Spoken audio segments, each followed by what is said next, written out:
தமிழ் மக்கள் அனைவருக்கும் என் அன்பான வணக்கம். இன்றைக்கி வில்லேஜ் பார்ட்டி சமையலில் மிளகா பஜ்ஜி வச்சு தான் வந்துட்டு நம்ம ஒரு ரெசிபி பண்ண போகிறோம். ஒரு கிரேவி. இது சாப்பாட்டுக்கு, சப்பாத்தி, பூரிக்கு எல்லாத்துக்குமே ரொம்ப ரொம்ப சூப்பராக இருக்கும். நீங்களும் ட்ரை பண்ணி பாருங்கள். அதுக்கு முன்னாடி என்னோடய சேனல் சப்ஸ்கிரைப் பண்ணாமல் இருந்தீங்கன்னா தயவு செஞ்சு சப்ஸ்கிரைப் பண்ணிடுங்க. பக்கத்தில் இருக்க பெல் ஐக்கானையும் ப்ரெஸ் பண்ணி அதில் இருக்கிற ஆல்ங்கிற பட்டனையும் ப்ரெஸ் பண்ணிடுங்க. அப்போ தான் நான் போடுற எல்லா வீடியோஸுமே உங்களுக்கு நோட்டிஃபிகேஷனாக வரும். இப்போ வாங்க ரெசிபிக்குள்ளே போயிடலாம். இப்போது நான் அதுக்கு என்ன பண்ணுறேன்னா, கடாயில் கொஞ்சமாக ஒரே ஒரு ஸ்பூன் எண்ணெய் விட்டுட்டு அதில் நிலக்கடலை கொஞ்சம் சேர்ந்து வறுத்துட்ருக்கேன். இது ஒரு 1/4 கப் அளவுக்கு நிலக்கடலை எடுத்திருக்கேன். அதுலேயே 1 டீஸ்பூன் சீரகம், அப்புறம் ஒரு 2 மீடியம் சைஸில் பெரிய வெங்காயம் 1க்கு 2 கட் பண்ணி போட்டிருக்கேன். ஸோ இது கூடயே 2 தக்காளி கொஞ்சம் பெருசாகவே, ஏன்னா இதெல்லாம் நம்ம அரைக்க போகிறோம், அதனால் ரஃப்பாக நறுக்கினா போதும். அந்த மாதிரியாக சேர்த்து இது எல்லாத்தையும் நம்ம ஒன்றா சேர்ந்து வறுத்துக்க போகிறோம். ரொம்ப நல்லாயிருக்கும். இது டேஸ்ட் ரொம்ப ரொம்ப நல்லாயிருக்கும். நீங்கள் ட்ரை பண்ணி பார்த்தீங்கன்னா தான் தெரியும். இப்போ இது எல்லாத்தையும் வறுத்தாச்சு.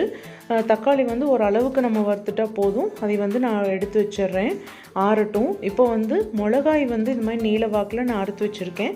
அதை நம்ம அந்த எண்ணெயில் ஊற்றி நம்ம வறுத்துக்க போகிறோம். இது அந்த மேலே இப்படி உப்பி வரும் இல்லையா, அந்த அளவுக்காக நம்ம இதை வறுத்து எடுத்துக்கணும். அப்போ தான் ரொம்ப டேஸ்ட் நல்லாயிருக்கும். அதுவும் இல்லாமல் இந்த காரமும் தெரியாது. ஒரு சில பஜ்ஜி மிளகாயிலே பார்த்திங்கன்னா கொஞ்சம் காரம் தெரியும். இப்போ அதில் இந்த மாதிரி வறுத்து எடுத்துட்டோம்னா காரம் தெரியாது. அதனால தான் அப்படி பண்ணியிருக்கோம். இப்போ இதில் 1 டீஸ்பூன் அளவுக்கு சீரகம் சேர்த்துக்கிறேன். அதே எண்ணெயிலே சேர்த்துக்கலாம். வெறும் அந்த மிளகாயோட விதை தான் இருக்கும், அதில் ஒன்றும் பிரச்சனை இல்லை. அதிலே கொஞ்சமாக நான் கடலைப்பருப்பு சேர்த்துருக்கேன். அதில் கொஞ்சம் மீடியம் சைஸில் ஒரே ஒரு வெங்காயம் பொடியாக நறுக்கி அதையும் இதில் சேர்த்துக்கலாம். வெங்காயம் நல்லா வதங்கி வரட்டும். இதிலே 1 டீஸ்பூன் அளவுக்கு இஞ்சி பூண்டு பேஸ்ட்டு சேர்த்துருக்கேன். இந்த இஞ்சி பூண்டு பேஸ்ட்டோட வாசனை போகிற வரைக்கும் நம்ம இது நல்லா வறுத்தெடுத்துட்டு அதுலேயே 1 டீஸ்பூன் அளவுக்கு மஞ்சத்தூள் சேர்த்துக்கிறேன். 1 டீஸ்பூன் அளவுக்கு மஞ்சத்தூள் சேர்த்துருக்கேன். அது கூட ஒரு 2 டீஸ்பூன் அளவுக்கு மிளகாத்தூள் சேர்த்துருக்கேன். காரத்துக்கு தகுந்த மாதிரி சேர்த்துக்கோங்க. மிளகாயில் சுத்தமாகவே காரமே இருக்காது நம்ம வறுத்த மிளகாயில்.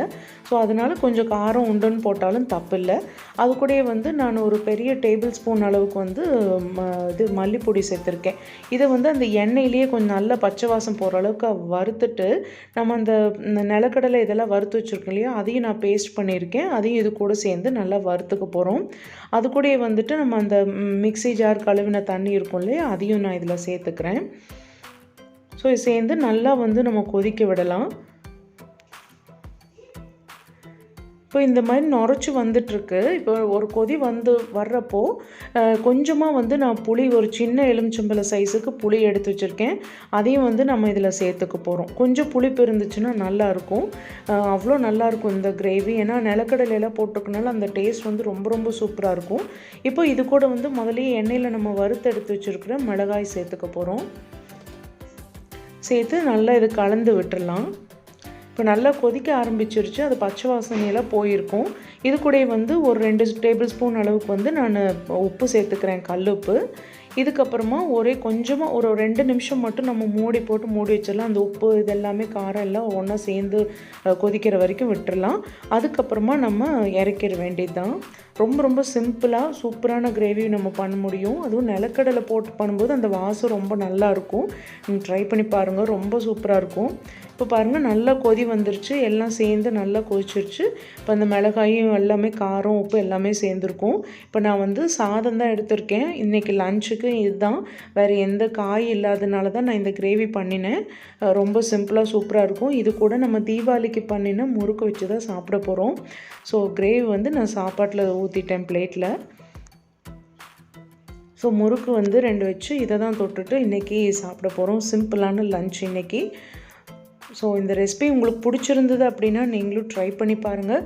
மறக்காமல் எல்லாருக்கும் ஷேர் பண்ணுங்கள், லைக் பண்ணுங்கள், கமெண்ட் பண்ணுங்கள். ஸோ மீண்டும் இதே மாதிரி ஒரு நல்ல சமையலோடு உங்களை வில்லேஜ் பார்ட்டி சமையல் சந்திக்கிறேன். அது வரைக்கும் நன்றி, வணக்கம். Bye friends. தேங்க்ஸ் ஃபார் வாட்சிங்.